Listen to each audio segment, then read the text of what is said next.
Selamat malam. Iya, gimana kabar kalian? Baik-baik saja? Oke, seperti baju-baju kita menyala malam hari ini, kiranya juga teman-teman terus menyala ya. Apalagi kita masuk di bulan Agustus nih sekarang, menjelang hari kemerdekaan. Kiranya kita semua juga semangat 45-nya juga ada nih. Ya, merdeka. Oke, sehubungan dengan itu bersyukur sekali kita boleh ketemu lagi di dalam Alkitab dan kita sudah masuk Agustus dan topik atau tema kita selama bulan Agustus ini adalah terkait kemerdekaan. Amin. Dan khusus malam hari ini kita akan membahas dari surat Galatia pasal ketiga ayat 22 sampai 29. Ya, ini pasal dan ayat mungkin bagian dari perikop yang cukup sulit, tapi ini merupakan satu hal yang sangat penting bagi iman kita. Ya. Terutama bagi orang Kristen yang masih bingung nih tentang hukum Taurat. Oke, itu akan kita bahas banyak nih bersama kedua guest kita malam hari ini. Kita akan coba undang saya Roma. Saya Julia. Iya, kita yang akan memandu sebagai host dalam Alkitab malam hari ini. Sebelumnya teman-teman mungkin bingung apa sih itu Alkitab kalau yang pertama kali mengikuti ya. Jadi Alkitab itu adalah satu seri pendalaman Alkitab yang kita lakukan setiap hari Senin, yang dilakukan gini bareng-bareng bersama dengan guest-guest terbaik kita untuk bisa menggali pasal-pasal yang terkenal atau pasal-pasal yang top yang ada di dalam Alkitab kita. Teman-teman juga di rumah mungkin yang sering mengikutinya pasti sudah tahu kalau kita PA menggunakan satu metode penggalian, yaitu yang kita kenal SABDA, yaitu singkatan simak, analisa, belajar, doa, diskusi, dan juga aplikasi. Oke teman-teman, karena sudah bergabung, kita coba kenalan dulu ya dengan kedua guest kita. Di sini sudah ada Pak Yahya. Silakan Pak Yahya, bisa memperkenalkan diri ke kita semua. Oke, Shalom Ibu Yulia, Kak Roma, dan teman-teman sekalian yang join malam hari ini. Perkenalkan, nama saya Yahya Afandi. Saya melayani sebagai pendeta dan dosen di Sekolah Tinggi Teologi Satya Bhakti atau STT Sati di Karangulo di Malang, Jawa Timur. Kalau mungkin pernah belanja buku dari penerbit Gandumas, nah itu satu lingkungan dengan kami, beda rumah tangga gitu ya. Kami di STT Gandumas penerbitan buku-buku rohani gitu ya. Saya sudah menikah, istri saya satu, putri saya satu, usia 9 tahun. Terima kasih. Oke, lengkap sekali. Terima kasih Pak. Iya, kita kerjasama juga Sabda dengan Gandumas. Iya. Puji Tuhan. Oke, Puji Tuhan. Oke, selamat malam semuanya teman-teman yang ikut live. Perkenalkan, nama saya Kurniata Naem. Saya berasal dari NTT, Kupang. Sekarang saya berada di Surabaya karena saya kuliah di Sekolah Tinggi Teologi Immanuel Pacet. Ya, Kurnia nanti kalau kamu buffering lagi, sinyalnya kurang bagus, kamu matikan aja video kamu ya. Yang penting kita bisa dengar suara. Supaya nggak mengganggu nanti. Oke. Ya, karena keduanya sudah kenalan, kita akan segera mulai ya. Sekali lagi teman-teman yang sudah bergabung malam hari ini, kita akan menggali tentang Galatia 3, pasal 3 ayat 22 sampai 29 dengan topik yang kita angkat yaitu merdeka dari hukum Taurat. Iman dalam Kristus telah memerdekakan kita dari hukum Taurat. Iya, kita akan memulai serangkaian pendalaman Alkitab hari ini dari langkah 0 dulu, yaitu langkah berdoa. Ibu Lia akan membuka dalam doa. Mari kita berdoa bersama-sama. Bapak yang surga, terima kasih untuk malam hari ini. Kami bersyukur karena kedua guest kami bisa bergabung dan kami semuanya di Sabda juga teman-teman yang ada di belakang layar sudah siap untuk melayani. Tuhan, kami berdoa kiranya melalui PA pada malam hari ini kami boleh dibukakan tentang kebenaran firman yang Engkau ingin nyatakan kepada kami. Kiranya Roh Kudus-Mu bekerja sehingga kami boleh mengerti, memahami, dan kiranya ini boleh menjadi bagian dari pelaksanaan hidup kami di dalam kehidupan Kristen kami sehingga kami boleh semakin dekat pada Tuhan, semakin mengerti Engkau, dan semakin memuliakan nama-Mu. Terima kasih Tuhan, kami berdoa Engkau berkati waktu ini sampai selesai nanti, dan kiranya juga teman-teman yang akan bergabung, Tuhan juga berkati melalui acara malam hari ini. Terima kasih Bapa, di dalam nama-Mu kami berdoa dan mengucap syukur. Amin. Amin. Oke. Ya. Sebelum kita akan bersama-sama menggali pasalnya bersama Pak Yahya dan juga Kak Kurnia, kita akan sedikit overview ya, apa itu tentang hukum Taurat dan juga kaitannya dengan Galatia yang akan kita bahas malam hari ini. Ya, kata hukum Taurat sendiri mungkin teman-teman sudah sering dengar ya, hukum itu kan seperangkat undang-undang, dan Taurat itu kalau dari bahasa Ibraninya itu Torah ya, mereka sering sebut Torah, orang-orang Ibrani. Dan artinya itu yaitu pengajaran yang diberikan oleh Allah, yang biasanya itu diterapkan di dalam 10 hukum Allah atau 10 perintah Allah di dalam kitab Keluaran, dan juga bisa mengacu kepada 5 kitab Taurat ya, dari Kejadian sampai Ulangan gitu ya, atau lebih dari 600 undang-undang atau hukum yang ada di Israel yang mengatur seperangkat keadilan, dari perbudakan dan lain sebagainya, dan itu semua apa ya, istilahnya dilakukan oleh bangsa Israel dan dilakukan oleh pembesar-pembesar di Israel seperti ahli-ahli Taurat. Ya, walaupun hukum Taurat diberikan kepada Musa pada saat itu, tetapi hukum Taurat ini punya kaitan juga erat dengan Abraham, tentang janji yang Allah berikan tentang keselamatan yang akan Tuhan berikan kepada umat pilihannya. Dan ini merupakan satu awal dari cara Tuhan mendidik bangsa Israel dan mendidik kita semuanya untuk mengerti mengapa kita semuanya membutuhkan keselamatan. Jadi melalui hukum Tauratlah kita mengerti apa itu dosa. Dan karena itu kita akan mengerti lebih banyak dari hukum Taurat yang akan kita bicarakan pada malam hari ini. Bagaimana hukum Taurat itu menjadi bagian dari kehidupan kita sekaligus menjadi bukti akan kasih Tuhan. Oke, nah kalau Galatia sendiri, Galatia 3 sendiri itu menjelaskan bahwa konteksnya saat itu Paulus ya, kalau kita lihat dari nada-nada yang dijelaskan itu Paulus ini sebenarnya sangat sedih, sekaligus juga rada marah gitu sama orang-orang Galatia atau jemaat Galatia. Karena apa? Karena mereka kembali tergoda gitu untuk melakukan cara-cara yang demikian. Mungkin mereka adalah bangsa yang sudah melakukan dulu, tetapi ketika mereka percaya kepada Kristus, mereka menambahkan itu supaya bisa lebih sempurna keselamatannya gitu ya. Bukan hanya di dalam Yesus Kristus saja, dan juga harus plus hukum Taurat, plus sunat dan lain sebagainya. Itu yang membuat Paulus rada marah kepada jemaat yang ada. Ya, Paulus melihat tradisi hukum Taurat itu menjadi beban atau menjadi kuk bagi orang-orang Kristen yang sudah percaya. Karena mereka menganggap bahwa sebagai orang Yahudi, mereka harus tetap menjalankan hukum Taurat sekalipun mereka sudah percaya kepada Yesus. Ya. Iya, nah itu seperti apa ya hukum Taurat? Bukan lagi sebagai pengawas, nanti dijelaskan di sana, dan kita dibenarkan di dalam iman kepada Yesus Kristus itu seperti apa? Itu yang akan kita gali bersama Pak Yahya dan juga Kak Kurnia malam hari ini ya. Oke, kita akan baca dulu ayat-ayatnya teman-teman. Silakan teman-teman buka Alkitabnya dari Galatia 3 ayat 22 sampai 29. Nanti dari Kurnia dulu ya, bisa baca ayat 23, ayat 22 sampai ayat 25. Nanti lanjut Pak Yahya ayat 26 sampai ayat 29. Silakan dari Kurnia dulu. Oke. Galatia pasal 3 ayat yang ke-22 hingga ayat yang ke-29. Mulai ayat yang ke-22, tetapi kitab suci telah mengurung segala sesuatu di bawah kekuasaan dosa, supaya oleh karena iman dalam Yesus Kristus, janji itu diberikan kepada mereka yang percaya. Sebelum iman itu datang, kita berada di bawah pengawalan hukum Taurat, dan dikurung sampai iman itu telah dinyatakan. Jadi, hukum Taurat adalah penuntun bagi kita sampai Kristus datang, supaya kita dibenarkan karena iman. Sekarang iman itu telah datang, karena itu kita tidak berada lagi di bawah pengawasan penuntun. Sebab kamu semua adalah anak-anak Allah karena iman di dalam Yesus Kristus.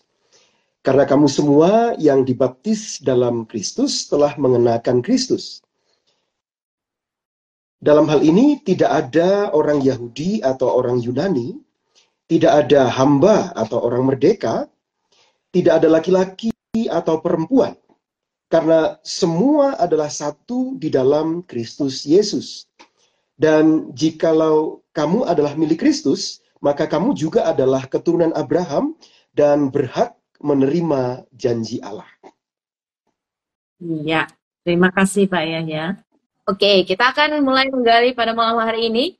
Teman-teman nanti bisa juga share pendapatnya atau sharing hal yang didapatkan seputar Galatia 3 ayat 22 sampai 29. Oke, mungkin dari Pak Yahya dulu ya. Apa maksud perkataan Paulus tentang kitab suci telah mengurung segala sesuatu di bawah kekuasaan dosa? Nah, kalau bisa dilihat dari ayat-ayat sebelumnya. Ya, silakan Pak. Ya, teman-teman sekalian menarik ya, karena ketika Paulus menuliskan beberapa mutiara penting dari ayat 22 ini, misalnya ketika di sana disebutkan bahwa kitab suci telah mengurung begitu ya. Nah, kata yang dipakai untuk mengurung ini memang langsung seperti menunjuk kepada kenyataan penjara gitu ya, keberadaan sel di mana memang mereka di sana para terdakwa atau narapidana ditempatkan. Dan ketika disebutkan Alkitab itu mengurung, di sini berbicara mengenai bahwa Alkitab itu menunjukkan dosa-dosa kita. Dan seperti yang pernah saya baca dari beberapa sumber, misalnya mereka mengatakan bahwa dosa itu memang seperti penjara, dan Alkitab itu seperti menunjukkan kita sedang dalam penjara, sedang terkurung dalam dosa. Kira-kira seperti itu.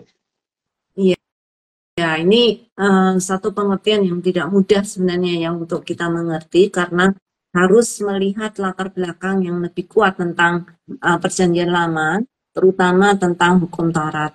Memang bagaimanapun juga hukum Taurat itu menjadi satu cermin. Kalau kita membaca surat Paulus yang lain, menjadi cermin untuk kita melihat siapakah kita sesungguhnya.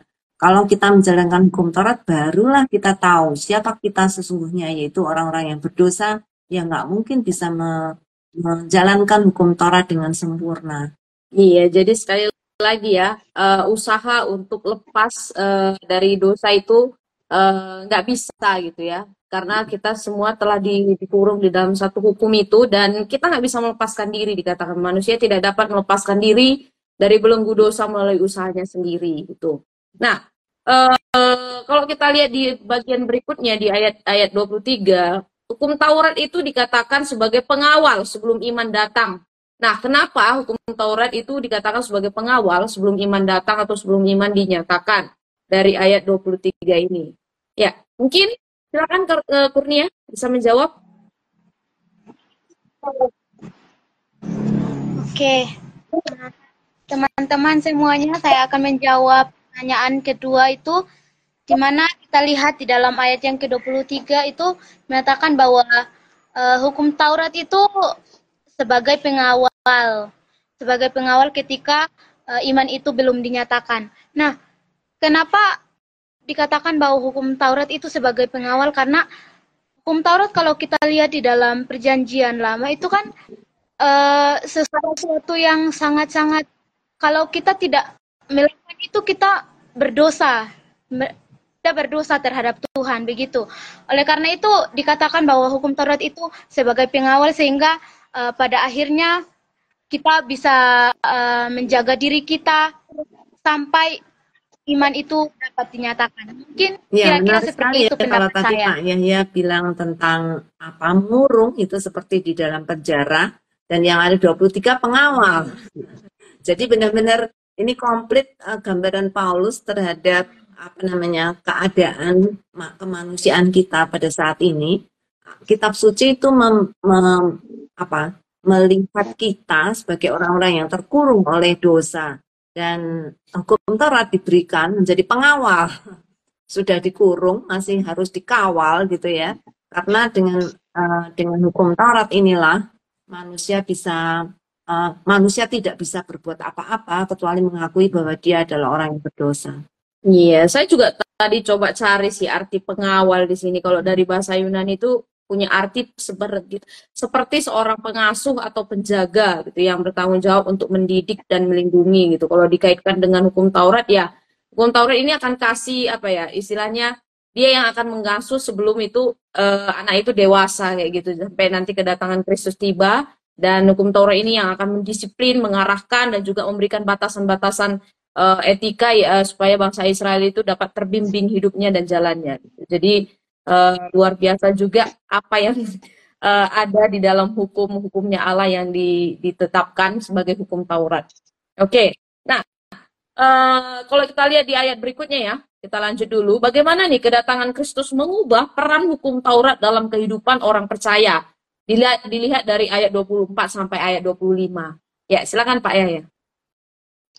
Ya, kalau kita perhatikan di ayat 24 sampai 25, teman-teman sekalian, di sana memang kalau tadi disebutkan bahwa Paulus menggunakan istilah kurung, kemudian penuntun gitu ya, sedangkan memang hukum Taurat itu lebih seperti mengarahkan kepada kedatangan Kristus. Sehingga ketika disebutkan di sana bahwa khususnya di ayat yang ke-24 sampai 25 itu masih berbicara Taurat adalah penuntun, ya saya suka dengan penjelasan Kak Roma tadi ya, karena kata penuntun di sini itu bisa digambarkan sebagai seorang yang memang mendampingi proses pembelajaran gitu ya. Saya masih ingat bacaan saya di beberapa tahun yang lalu ketika seorang pemimpin besar bernama Alexander gitu ya, ketika dia memiliki seorang penuntun, seorang tutor, seorang paidagogos yang bernama Leonidas gitu. Dia mengajari bagaimana menjadi pemimpin besar itu perlu mempersembahkan kemenyan dan mur di tempat ibadah. Ketika kemudian Alexander menjadi dewasa, menjadi seorang pemimpin besar dan dia menaklukkan Arab, dia lihat kemenyan dan mur di sana, dia penuhi satu kapal untuk dikembalikan ke Makedonia, karena rupanya didikan sang penuntun ini melekat pada seorang Alexander. Nah, ketika Taurat dikatakan sebagai penuntun, maka di sini seperti mengarahkan seseorang kepada Kristus dan bukan lagi memenuhi tuntutan Taurat, tetapi kepada iman, ya, kepada iman. Kepada Kristus, tidak lagi transaksional, tapi lebih kepada percaya kepada Kristus sebagai janji, penggenapan janji di ayat-ayat sebelumnya. Iya, ini satu satu didikan Allah yang luar biasa ya. Kalau di ayat di surat yang lain Paulus berkata, kalau kamu tidak memiliki hukum Taurat, maka kamu tidak dianggap berdosa. Tetapi karena hukum Taurat, maka sekarang kamu tahu bahwa kamu adalah berdosa. Betul. Dan itu untuk mempersiapkan bangsa Israel bahwa kamu tuh butuh keselamatan, kamu butuh orang yang bisa menyelamatkan kamu. Karena nggak mungkin kamu bisa menjalankan hukum Taurat dengan sempurna. Karena kamu akan diselamatkan. Karena di dalam perjanjian lama dikatakan hukum Taurat diberikan supaya kamu selamat gitu ya. Jadi persyaratan seorang untuk bisa diselamatkan adalah menjalankan hukum Taurat secara full, secara penuh, secara sempurna, secara mutlak gitu ya. Tetapi manusia tahu nggak mungkin dia bisa melaksanakan hukum Taurat secara full. Karena itu dia harus menunjukkan diri dan dia harus mengaku bahwa dia nggak bisa menyelamatkan diri sendiri dengan menjalankan hukum Taurat. Nah, itu menjadi persiapan bagi kita, siapa yang bisa menyelamatkan kita gitu. Nah, Kristuslah yang menjadi jawaban karena hanya Kristuslah yang mampu. Iya, jadi Kristus menggenapi hukum itu ya, tipologi dari hukum Taurat yang sudah dijelaskan di PL itu akhirnya digenapi. Kalau di Matius dikatakan bukan meniadakan tapi menggenapi hukum Allah di dalam hukumnya Kristus gitu. Bahkan kita bisa lihat bahwa sang pemberi hukum sendiri itulah yang datang dan dia menggenapinya di dalam dirinya sendiri itu. Oke, teman-teman di rumah gimana? Sudah mulai pusing belum penggalian malam ini? Ya, silakan dibagikan juga sharingnya, komentarnya terkait berapa ayat, 3-4 ayat yang sudah kita gali malam hari ini. Oke, kita akan lanjut dulu ya ke Kak Kurnia lagi nih. Bagaimana nih kita menjadi anak-anak Allah kalau kita lihat dari ayat 26 dan juga ayat 27. Silakan. Dari pertanyaannya saya akan menjawab. Itu di dalam, kalau kita lihat di dalam ayat yang ke-26 dan 27, bagaimana kita menjadi anak-anak Allah. Yang pertama itu kita memulai hanya dengan iman percaya kita kepada Tuhan bahwa ketika mungkin yang dari tadi penjelasan dari Pak Yahya dan juga para host itu menjelaskan bahwa ketika orang berdosa dan dia mengakui kesalahannya ketika dia sudah dia sudah bertobat mengakui kesalahannya, di situ kita dengan iman kita mengakui bahwa kita sudah menjadi anak-anak Allah, dan lewat baptisan kita menjadi anak Allah, dan juga kita mengenakan Kristus dalam setiap kehidupan kita. Itu kita sudah bisa dinyatakan bahwa kita itu adalah anak-anak Allah. Ya, kita Itu menjadi jawaban dari anak Allah saya. karena kita percaya menerima Kristus di dalam hati kita melalui iman, percaya kita kepada Kristus, maka kita disebut anak-anak Allah. Atau lebih tepatnya, kita diadopsi oleh Allah menjadi anak-anaknya melalui Kristus. Ya, Ya, bersyukur sekali ya teman-teman, kita punya identitas baru di dalam Allah, dan ini satu hak istimewa yang dimiliki oleh kita semua orang-orang yang percaya di dalam Yesus Kristus. Dan juga tadi dikatakan kita sudah dibaptis gitu ya, berarti ada menjelaskan tentang simbol ya, menyatakan bahwa kita sudah bersatu dengan Kristus ya, dibaptis di dalam Yesus Kristus ya, simbol kita sudah satu di dalam Yesus Kristus sebagai orang-orang yang sudah percaya. Ini ada tanggapan nih dari Bu Evi. Murid saya pernah tanya, dalam hukum Taurat malah tahu daftar perbuatan dosa. Hehehe. iya. Oke. Ya kan tadi ya, menjelaskan kita itu orang-orang berdosa itu bisa dilihat dari hukum Taurat ya. Betapa kita Karena nggak saya bisa boleh, melakukannya dengan sempurna 100%. Makanya kata jangan di situ ya itu. iya. Karena manusia suka Karena ya, istilahnya hidup dalam gimana? Ada ya, yang mau menanggapi ya? Iya, Pak. saya Oh iya, ingin silakan Pak. menanggapi satu kalimat aja dari Bu Evi tadi ya. Itu betul Ibu, saya masih punya pengalaman yang segar di ingatan saya ketika seorang polisi kemudian memaksa saya pull over, minggir. Kemudian saya diberi, padahal SIM saya lengkap, saya pakai helm, semuanya lengkap, tapi dianggap melanggar hukum. Saya tanya, melanggar hukum apa? Ya, karena Bapak tidak menyalakan lampu di siang hari gitu. Dan saya baru tahu hari itu bahwa mematikan lampu motor di siang hari melanggar. Jadi hukum itu memberitahu saya bahwa saya lagi berbuat kesalahan, tidak menyalakan lampu di siang hari. Sebelumnya saya oke-oke saja tanpa nyala lampu, tapi siang itu saya baru tahu hukum itu memberitahu saya bahwa keadaan motor saya yang lampunya mati itu melanggar hukum. Itu Bu Evi. Iya, betul. Ilustrasi. Makanya kalau Paulus berkata, kalau tidak ada hukum Taurat, kita tuh sebenarnya nggak bersalah, gitu ya. Iya. Tetapi karena ada hukum Taurat, jangan mencuri, jangan ini, jangan itu. Nah, Jadi nggak tahu. boleh ya. Nah, ini jadi satu timbul pertanyaan juga nih dari Bu Evi. Pertanyaannya, kenapa banyak daftar perbuatan dosa yang ditulis? Jadi yang dulu tidak tahu, sekarang jadi tahu. Ini Bu Yulia berbilang juga. Iya. Ada tambahan dari Kurnia mungkin? Gak ada ya? Oke, siap. Ada Kak. Oke, Bu Lani menanggapi bahwa hukum Taurat itu seperti cermin ya, untuk melihat kita orang-orang yang berdosa gitu ya. Jadi kita langsung tahu karena ada kata jangan gitu ya. Biasanya kata jangan itu malah suka dilanggar. Ya, betul. Sudah dibilang jangan malah dilanggar. Oke, kita lanjut lagi di ayat 28 seterusnya dikatakan, di dalam Kristus tidak ada lagi perbedaan antara orang Yahudi, orang Yunani, hamba, merdeka, laki-laki atau perempuan. Mengapa? Kalau dilihat dari ayat 28 ini, silakan Pak Yahya lagi.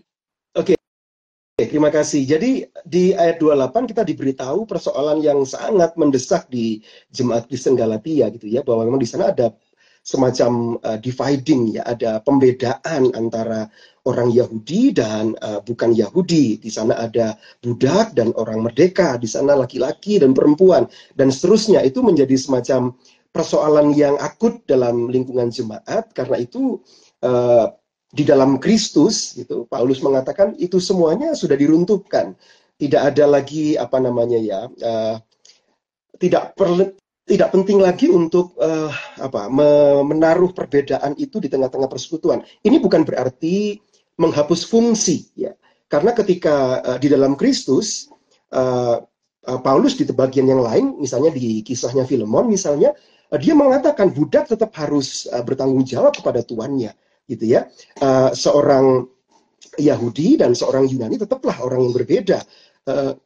Laki-laki dan perempuan memang tetap berbeda, begitu kan? Tetapi ketika mereka di dalam Kristus, perbedaan itu tidak dipakai untuk memecah belah, tapi ada semacam kesetaraan yang hakiki secara esensial, tapi secara eksistensial tidak membedakan mereka, tidak membuat fungsi-fungsi itu misalnya budak menjadi kehilangan fungsinya, tuan demikian, tidak. Atau laki-laki kehilangan fungsinya, perempuan demikian, karena dianggap semua dalam Kristus sama. Bukan begitu. Tapi justru pembedaan yang berpotensi memecah belah itu yang diruntuhkan ketika kita bersekutu dengan Kristus, dengan anggota jemaat dan tubuh Kristus yang lain, tapi tidak menghilangkan fungsi dari identitas kita masing-masing. Kira-kira begitu Bapak Ibu. Iya. Ini menarik ya, karena di ayat ini Paulus melihat bahwa ada potensi memang ya bagi orang-orang Yahudi yang terus akan menjalankan hukum Taurat sekalipun mereka sudah percaya Kristus. Di dalam hukum Taurat ada perbedaan antara laki-laki dan perempuan. Ada juga hukum untuk budak dan untuk untuk tuan, dan juga jelas ada perbedaan antara Yahudi dan Yunani. Kalau kamu orang Yahudi, wow, kamu adalah bangsa pilihan. Kamu orang Yunani, oh, kamu adalah kafir atau kamu adalah anjing. Wah, itu ada perbedaan dari tradisi yang mereka bawa dari hukum Taurat. Tetapi karena Kristus sudah memenuhi hukum Taurat, maka seluruh perbedaan-perbedaan itu menjadi bukan menjadi pembeda kita, kayak tadi Pak Yai bilang ya, secara eksistensialis kita berbeda antara laki-laki dan perempuan, tetapi di hadapan Allah itu adalah kesetaraan gitu ya. Tidak ada lagi makanya orang Yahudi memberikan hukum-hukum tambahan kepada orang-orang Yunani yang mau menjadi orang Yahudi. Mereka harus ngikutin ini harus disunat Pak. Iya, itu salah satu masalah serius juga memang yang ada di jemaat saat itu ya, karena ada juga orang-orang Yunani yang Kristen dan orang-orang Yahudi bilang lah, keselamatanmu sempurna dalam Kristus kalau kamu lakukan sunat, lakukan ini. Jadi orang-orang Yunani juga bingung, bener nggak ya gitu. Bukannya katanya menerima Kristus itu sudah sempurna, kenapa harus masih melakukan hukum Taurat? Oh ya, supaya kamu lebih sempurna lagi. Kalau yang sempurna masih harus lebih sempurna, artinya yang sempurna itu tidak sempurna. Nah, itu yang Paulus sangat geram. Oke, nah kita lihat bagian berikutnya ya, ayat terakhir di sini. Bagaimana kita bisa memiliki hak untuk menerima janji Allah kalau dilihat dari ayat 29? Ya, silakan Kak Kurnia. Oke, nah pertanyaan yang berikut ini seperti tadi yang sudah dijelaskan lebih awal, kalau pembahasan kita malam ini sangat berkaitan dengan perjanjian lama ya, dengan hukum Taurat. Nah, kalau kita lihat kembali dulu kan sebenarnya keselamatan itu hanya buat orang-orang Israel pada zaman itu. Tapi di zaman sekarang kita sudah percaya kepada Tuhan, kita sudah ditebus oleh Tuhan Yesus Kristus. Nah, sekarang kalau kita lihat bahwa kalau kita sudah mengakui Tuhan sebagai juru selamat kita memiliki Tuhan dalam kehidupan kita, berarti kita itu berhak menerima setiap janji Tuhan dalam kehidupan kita. Ini itu dari saya. Dari ayat 29 nih Kak, gimana nih? Kita menerima janji Allah ini. Kalau dilihat di sini, kamu adalah keturunan Abraham dan ahli waris sesuai dengan perjanjian. Ini bagaimana penjelasannya? Iya Kak. Oke. Berarti kalau di dalam ayat yang ke-29 ini, bagaimana kita menerima janji itu? Karena kalau kita lihat Yesus itu kan keturunan dari Abraham sendiri, dan kita mempercayai Tuhan Yesus Kristus itu sebagai juru selamat kita. Nah, dari situ kita bisa berhak untuk menerima setiap janji-janji Allah dalam kalau kita menjadi keturunan Abraham. Kira-kira Kurnia menjadi keturunan Abraham enggak? berikutnya keturunan siapa? Ya keturunan dari Abraham karena saya percaya Dia kepada beriman, Tuhan. ya. Itu Pak. Abraham kan bapak, iya bapak orang Iman. beriman. Kalau kita beriman, maka kita adalah anak-anak Abraham, bukan secara apa Ya. darah, tetapi secara rohani, ya. Dan Oke, thank you. Iya ya, kita Iya, Pak. adalah anak-anak Abraham dan berhak juga dikatakan berhak menerima janji Abraham. Dan ini adalah bagian juga sebagai umat-umat yang umat-umat perjanjian gitu ya, sebagai keturunan Abraham. Nah, nanti kita akan bahas lebih dalam tentang janji nih di sini. Oke, kita masuk langkah berikutnya, teman-teman. Silakan. Ini ada satu pertanyaan sebelum masuk. Kayaknya nanti deh. Oh, nanti aja ya. Ini ada hubungannya dengan yang nanti ya Ibu Lani. Kita Oke. jawab nanti kalau sudah dijawab oleh peserta, oleh guest Oke. kita. Ya, masuk di langkah analisa untuk penelitian perikopnya lebih lanjut. Silakan nih Pak Yahya lagi jelaskan apa yang dimaksud dengan janji. Barusan tadi sudah kita bahas sedikit dalam konteks Galatia 3 ya 22 sampai 29 ini. Ya, terima kasih Kak Roma. Bapak Ibu kita bisa lihat dulu ya di ayat yang ke-15 sampai 18 ketika berbicara mengenai janji Allah kepada Abraham begitu ya. Dan yang menarik ketika berbicara mengenai janji ini kita bisa langsung ingat bagaimana Allah seperti mengikat semacam perjanjian dengan Abraham. Misalnya kita baca dari Kejadian 22:18 misalnya ya, di mana bahwa keturunanmu itu akan menjadi berkat bagi banyak bangsa-bangsa. Dan ternyata Paulus mengingatkan bukan keturunan-keturunan, tapi keturunan, menunjuk pada satu saja, dan itu spesifik dalam pemahaman iman Kristen itu menunjuk kepada Kristus sebagai keturunan Abraham, begitu ya. Oleh karena itu, ketika berbicara dalam konteks Galatia ini, apa yang dimaksud dengan janji? Jadi ketika Abraham menggumuli tentang kehidupannya, Allah menjanjikan keturunan sementara faktanya mereka sekeluarga belum punya keturunan, maka janji Allah mengenai keturunan itu semua memberikan harapan yang secara immediate waktu itu, saat itu dia beriman akan punya anak, tetapi secara futuristik di masa depan itu menunjuk kepada Kristus dalam konteks iman Kristen sebagai penggenapan dari janji bahwa Kristus adalah penggenapan janji Abraham mengenai keturunan. Dan yang menarik ketika di ayat 15 sampai 18 itu di sana dikatakan bahwa Abraham menerima janji, kata menerima, Allah memberikan janji, kata memberikan itu sangat dekat dengan kata grace. Jadi Abraham menerima janji itu bukan karena dia layak mendapatkan janji, tapi karena kemurahan Allah, grace Allah untuk Abraham ini, maka dia mendapatkan janji mengenai keturunan dan digenapi dalam kehadiran Kristus di sekian waktu setelah waktu itu berlalu, gitu ya. Sehingga Kristus langsung dihubungkan sebagai keturunan Abraham di kitab Matius misalnya. Iya,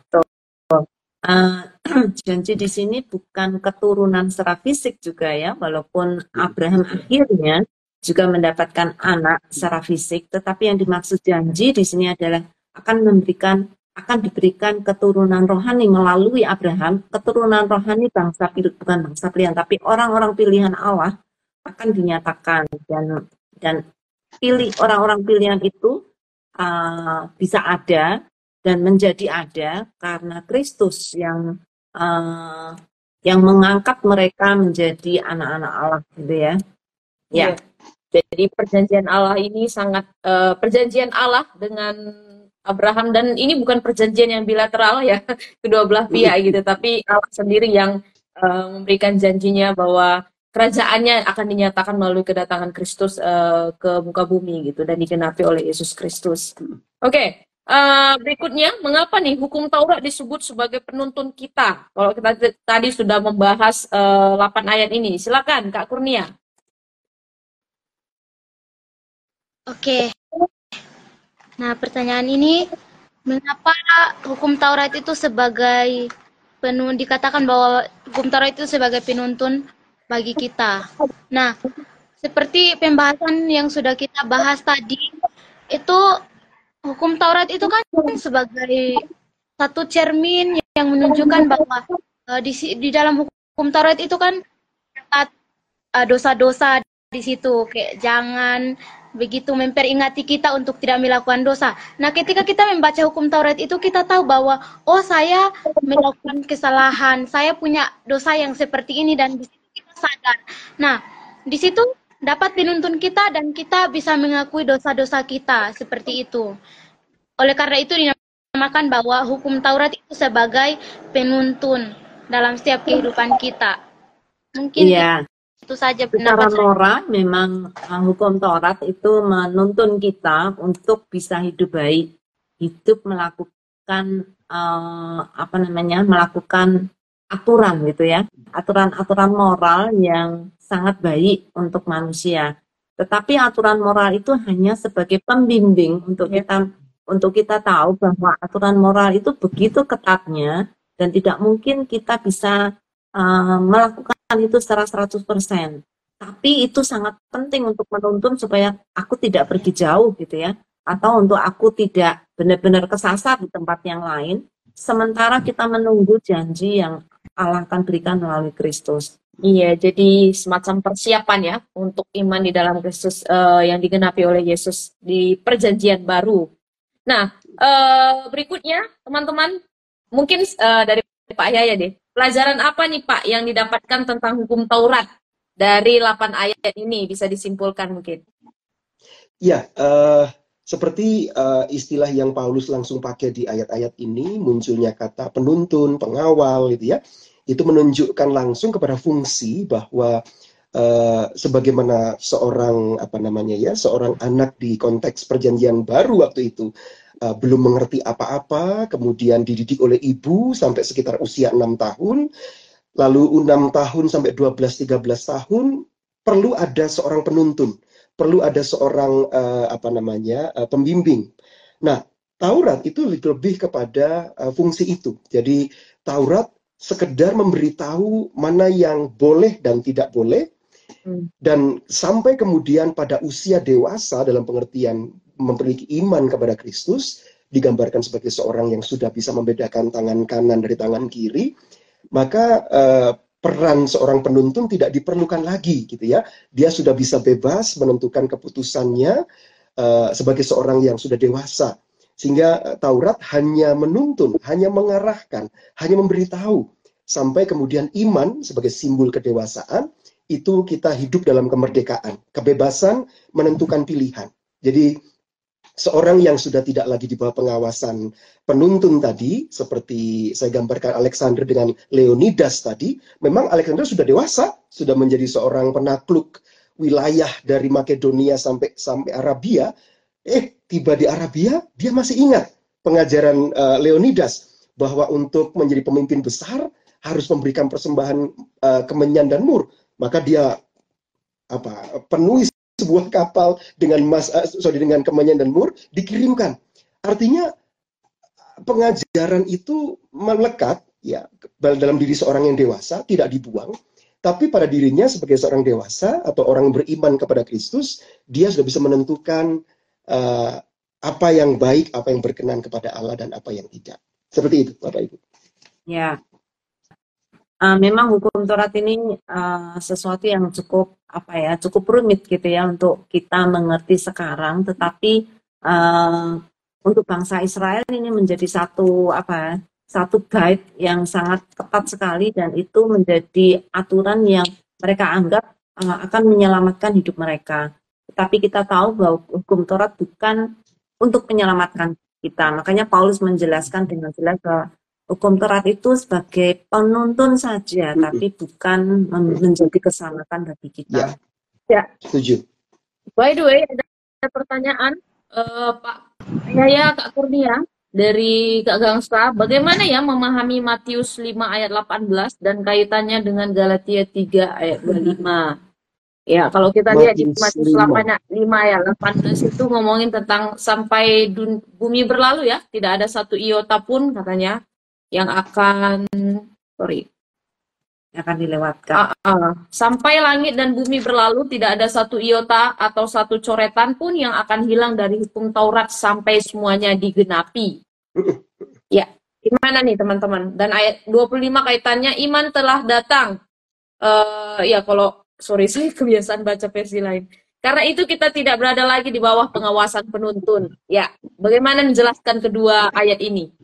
Ya, menarik pertanyaan disampaikan. Karena memang apa yang terjadi dan tertulis di dalam Galatia 3 ini sebenarnya tidak sedang berkontradiksi dengan kutipan Matius. Yang disebut tadi justru kata digenapi dalam Matius itu diperjelas dalam kitab Galatia 3 ini, di ayat yang sudah kita pilih ini, bahwa memang Kristuslah yang menggenapi dari tuntutan-tuntutan Taurat itu, sehingga ketika seseorang itu beriman kepada Kristus, maka secara tidak langsung dia sedang melakukan Taurat, tetapi di dalam konteks beriman kepada Kristus. Sehingga ketika dia masih di bawah tuntutan Taurat, saya bisa memenuhi semua tuntutannya, yang dihasilkan adalah kesombongan. Wah, saya berhasil gitu ya, memenuhi tuntutan. Tapi ketika gagal, itu ada keputusasaan yang serius. Itu masih terjadi sampai hari ini. Orang beragama masih begitu.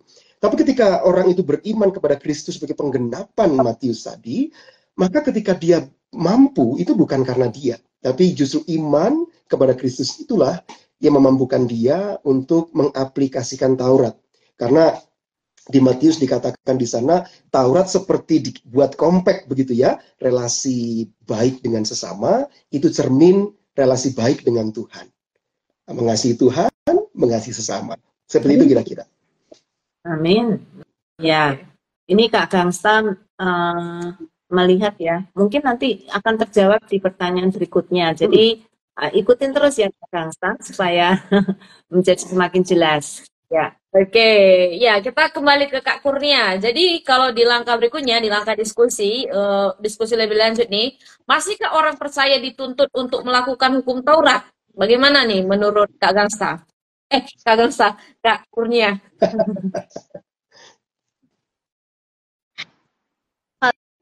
Kalau menurut saya sih masih tetap untuk melakukan hukum Taurat. Karena kan di dalam Perjanjian Baru itu kan Tuhan Yesus memang sudah menggenapi hukum Taurat. Tapi kan seperti apa ya? Di dalam Perjanjian Baru itu kan contohnya kayak mengasihi sesama. Nah, itu dijadikan hukum yang terutama itu kasih. Jadi kita perlu itu menjalankan hukum Taurat itu. Sampai sekarang saya setuju bahwa sampai sekarang itu kita masih dituntut untuk melakukan hukum Taurat. Iya, sebenarnya gitu. Jawabannya ya dan tidak. Kita tidak dituntut, ya kita masih dituntut jelas karena setiap kita harus hidup secara sempurna, tidak berdosa untuk kita bisa diselamatkan. Tetapi tidak karena kita nggak mungkin bisa laksanakan itu. Tapi ada seorang yang sudah melaksanakan itu dan dia bisa dan melaksanakan itu secara sempurna. Nah ini jawab untuk Kak Gangsta ya. Kristus sudah melaksanakan ini secara sempurna. Tidak ada satu iota pun yang dilanggar oleh Kristus sehingga dia disebut sebagai penggenap dari hukum Taurat.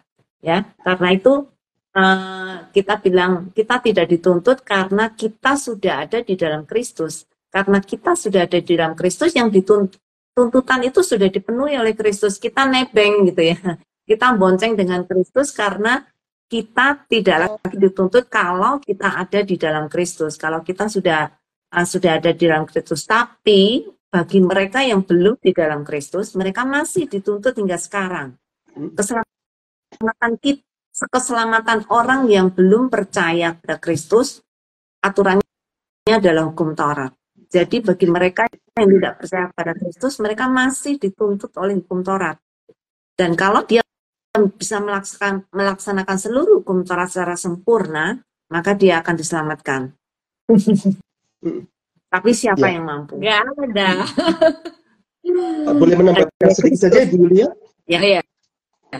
Silakan. Ya, siapa tadi yang bertanya ya Kak Roma ya? Kak Gangsta. Kak Gangsta, ya. Jadi memang kalau bicara tentang Taurat ini menarik ya. Karena di sana ada beberapa elemen yang kita harus mengerti. Di sana ada hukum moral, di sana ada hukum seremonial, ya, di sana juga ada hukum yudisial. Nah, kira-kira ketika kita ditanya apakah kita masih melakukan Taurat, itu yang mana? Yang seremonial kah? Yang yudisial kah? Atau yang moral? Begitu. Jadi Ibu Yulia jelas sekali ya bahwa ketika berbicara moral, ini hukum yang mengarahkan orang untuk berbuat kebaikan, sedangkan seremonial ini mengatur tata cara ibadah, tata cara bermasyarakat dan sebagainya. Tentu kita tidak menjalankan itu karena kita tidak berdoa secara Yahudi atau mungkin secara yudisial.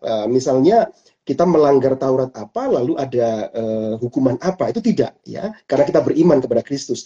Tapi secara moral seperti Ibu Yulia sampaikan, sampai hari ini kadang-kadang kita masih seperti ada tuntutan ya, semua hal yang boleh, yang baik, yang diminta oleh Taurat itu tentu masih kita akan lakukan. Tidak mencuri, tidak berbohong, ya, itu tentu masih kita lakukan karena itu secara moral mengarahkan kita kepada kebaikan. Tapi unsur seremonial, peribadahan, relasi sosial Yudaisme itu mungkin kita tidak mewarisi, atau mungkin tuntutan yudisial kita juga tidak mewarisi itu. Moralitas yang masih hidup dalam diri kita dalam iman kepada Kristus. Terima kasih. Ya, thank you. Oke, next. Kita masih punya waktu nih, 10 menit lagi. Bagaimana sekarang caranya kita dimerdekakan dari tuntutan hukum Taurat? Mungkin tadi sudah beberapa juga ada penjelasannya ya, cuma mungkin kita ringkas nih, kita simpulkan bersama-sama. Ya, tadi Kak Kurnia ya, sekarang Pak Yaya, silakan Pak.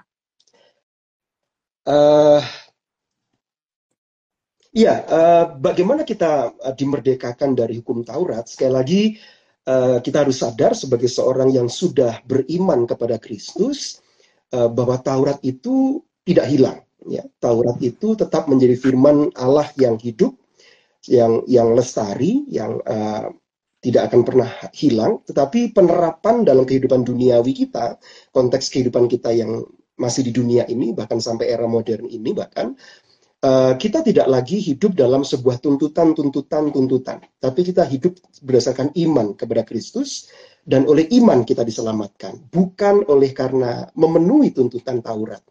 Nah, karena kita diselamatkan oleh karena iman, maka iman itu kan harus nyata dalam perbuatan kita ya, seperti yang Yakobus sarankan. Maka perbuatan kita itu secara tidak langsung sedang memenuhi tuntutan Taurat itu dalam kehidupan sehari-hari. Jadi saya suka dengan kalimat mengatakan orang yang bebas, orang yang merdeka adalah orang yang terikat. Saya ulangi lagi ya, orang yang bebas, orang yang merdeka adalah orang yang terikat. Maksudnya apa? Saya tidak bebas mencium wanita di sebelah saya. Saya tidak bebas memegang tangan wanita itu. Karena saya belum terikat. Belum terikat oleh ikatan pernikahan. Tapi ketika saya terikat dengan ikatan janji pernikahan, saya bebas dalam ikatan itu. Jadi ketika saya hidup di dalam ikatan dengan iman kepada Kristus, saya dimerdekakan. Saya bebas dari tuntutan itu, sekaligus saya bebas untuk mengasihi kekasih jiwa saya, yaitu Kristus Yesus sendiri. Terima kasih. Amin. Ya. Iya, oke. Dan terakhir, sebelum kita menutup acara kita malam hari ini, apa nih yang akan teman-teman, Pak Yahya dan Kak Kurnia lakukan ketika kita sudah belajar banyak dan tahu bahwa kita sudah dimerdekakan dari hukum Taurat? Share-kan nih terkait pelajaran dan juga mungkin komitmen atau aplikasinya gitu ya setelah penggalian malam hari ini. Mulai dari Kak Kurnia dulu deh.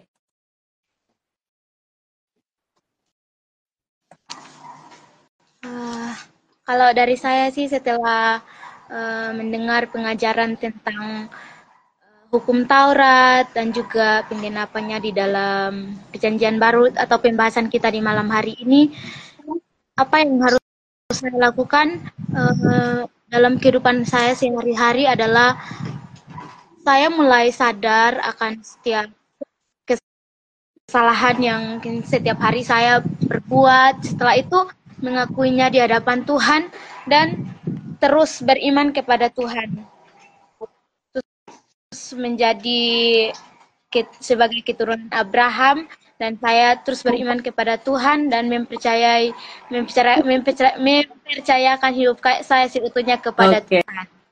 aja sih. Iya, terima kasih Kak Kurnia ya. Semangat untuk terus belajar dan mempercayakan diri kepada Tuhan, melayani Tuhan di ladang pelayanannya Tuhan. Dan Pak Yahya, silakan Pak. Ya, saya bersyukur karena melalui pelajaran malam ini saya mewarisi berkat Abraham melalui Kristus. Saya bersyukur saya yang bukan siapa-siapa oleh karena iman kepada Kristus, maka berkat yang sudah sejak lama Allah sediakan itu sampai kepada saya. Dan saya bersyukur melalui iman kepada Kristus, saya telah melakukan tuntutan hukum Taurat. Dan terakhir, saya bersyukur dengan pelajaran malam ini, jika diberi kesempatan lebih luas berbicara kepada saudara-saudara kami yang lain, saya bisa mengatakan bahwa percayalah kepada Kristus, maka semua tuntutan keagamaan, tuntutan hukum-hukum agama itu sudah terpenuhi di dalam Kristus. Puji Tuhan. Amin. Itu sebabnya Kristus pernah berbicara ya, hei kamu yang letih, lesu, dan berbeban berat karena melaksanakan hukum Taurat dan mencoba untuk menyelamatkan diri sendiri atau melakukan perbuatan baik supaya kita selamat, maka kita akan capek sekali. Tetapi Kristus berkata, datanglah kepadaku. Ya, terima kasih Pak untuk undangannya, dan kiranya teman-teman yang lain yang ada di rumah yang boleh mendengar undangan dari Pak Yahya, percayalah kepada Kristus. Maka kita akan dibebaskan dari tuntutan hukum Taurat, tetapi kita akan menjalankan hukum Taurat dengan cara yang baru, yaitu dengan hukum kasih. Ya, thank you Pak. Nah, ada tanggapan juga nih dari Kak Gangsta. Gimana Pak? Ya, silakan. Oh, sama-sama. Oke. Dari Kak Gangsta, thanks Pak Yahya. Mulai hari ini saya mau diikat oleh Kristus Pak. Amin. Supaya saya merdeka. Iya, semangat merdeka teman-teman. Dari Pak Iwan juga. Ini dari temannya Pak Yahya berarti ya. Betul. So Pak Iwan, selamat malam. Teman-teman. Iya. Ya, thank you. Pertanyaannya Bulan belum dijawab. Oh, pertanyaan Bulani ya. Jadi maksudnya kita akan disempurnakan oleh Kristus itu gambarannya seperti gimana ya? Ada yang mau menjawab mungkin? Singkat saja dari saya, Ibu Lani. Jadi kata disempurnakan menunjuk kepada bahwa kehadiran Kristus, kemudian hubungannya dengan iman kita kepada Kristus, itu menyempurnakan seluruh tuntutan yang Taurat minta untuk dipenuhi, gitu ya.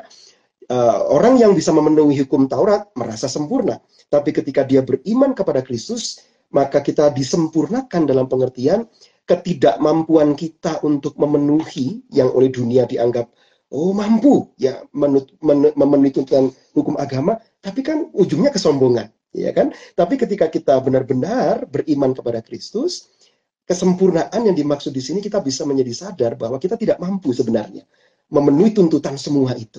Tapi ketidakmampuan kita tadi digantikan dengan iman kepada Kristus, disempurnakan melalui iman dalam Kristus, yang secara tidak langsung kita memenuhi tuntutan dari Taurat dan hukum-hukum keagamaan yang ada. Terima kasih. Ya, dan kita sekarang dilihat oleh Allah sebagai orang yang sempurna melaksanakan hukum Taurat karena Kristus.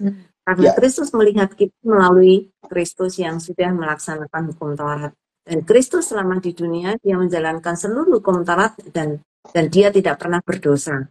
Wow, puji Tuhan ya, kita mempunyai Allah, mempunyai penebus, mempunyai juru selamat yang sudah menjalankan seluruhnya untuk kita. Sehingga kita boleh diangkat menjadi anak-anaknya.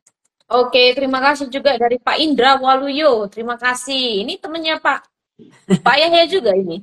Itu adik kecil saya. Oh, ya. Paling kecil. Oke, teman-teman, terima kasih. Di suku Tengger, Kak Roma. Kenapa? Oh, suku. Iya. Dia melayani di Tengger ya. Oh, wow. Ya. Oke, terima kasih sekali lagi Pak Yahya, Kak Kurnia. Semangat. Bersyukur sekali karena penjelasan yang sulit bisa disederhanakan melalui bahasa-bahasa yang dibagikan. Jadi paling tidak juga ini menolong kita untuk mengerti. Menurut saya ini topik yang berat tapi bisa digali juga bersama Pak Yahya, Kak Kurnia, Bu Yulia, dan teman-teman di rumah yang bisa memberikan komentar ya.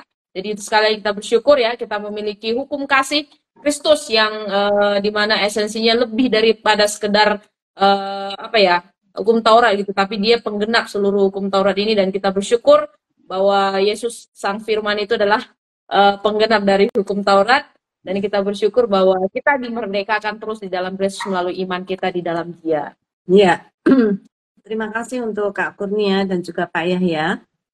Saya terkesan dengan Kak Kurnia yang punya komitmen untuk boleh melihat Kristus sebagai pemenuhan akan janji Allah, sehingga sekarang kita boleh menjadi anak-anak Dia dan kita boleh percaya pada Kristus. Dan terima kasih banyak untuk Pak Yahya yang sudah banyak sekali menjelaskan tentang hukum Taurat dan juga menjelaskan bagaimana hubungan hukum Taurat ini dengan iman kita di dalam Yesus Kristus.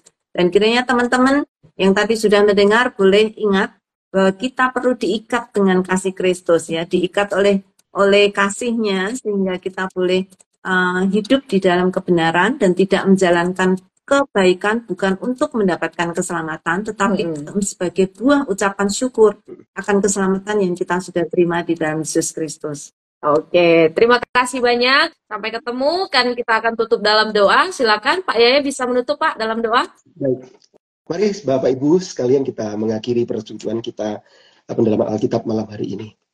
Bapa di surga, terima kasih karena Dikau Allah yang begitu melihat kami sebagai mahkota ciptaan-Mu yang telah jatuh dalam dosa, melakukan pemberontakan kepadamu, dan menganggap apa yang kami lakukan ini bisa menyelamatkan diri kami dari kejatuhan kami. Sehingga ketika hukum-hukum-Mu Engkau beritahukan kepada umat-Mu Israel, mereka mulai melakukan hukum itu, tapi jatuh kepada proses legalistik yang sangat berat. Sampai mereka lupa bahwa hukum ini pernyataan kasih Allah untuk menolong kami yang tak mampu ini kembali berpersekutuan yang sejati. Kami bersyukur karena melalui Kristus sebagai penggenap janji dari keturunan Abraham, sebagai juru selamat kami, menyediakan akses kembali kepada Allah yang suci, memampukan kami untuk bersekutu dengan Engkau melalui Kristus, melalui iman dalam Kristus. Sehingga Taurat sebagai firman-Mu akan tetap lestari, namun kami pun diberikan kemampuan untuk bisa menjalankan itu melalui iman di dalam Kristus. Terima kasih untuk seluruh hamba-hamba-Mu yang melayani dalam platform ini. Satu persatu Tuhan berkati, dan kami semua yang ikut dalam persekutuan pendalaman Alkitab ini pun diberkati Tuhan. Kami mengakhiri kegiatan kami malam hari ini dengan syukur di dalam nama Kristus Yesus Tuhan. Amin. Amin. Amin. Ya, terima kasih teman-teman yang sudah bergabung. Kita ketemu lagi minggu depan. Bye. Dan teman-teman menginfokan bahwa minggu depan juga sekali lagi kita masih akan tetap ada Alkitab ya di jam yang sama 19.30 waktu Indonesia Barat sampai selesai. Masih dengan topik kemerdekaan, roh yang memerdekakan. Judulnya minggu depan dari 2 Korintus 3 ayat 12 sampai 18. Silakan mempersiapkan diri, ajak temannya sebanyak mungkin, atau mungkin bisa kontak kita sebagai guest berikutnya seperti Pak Yahya dan Kak Kurnia malam hari ini. Begitu ya.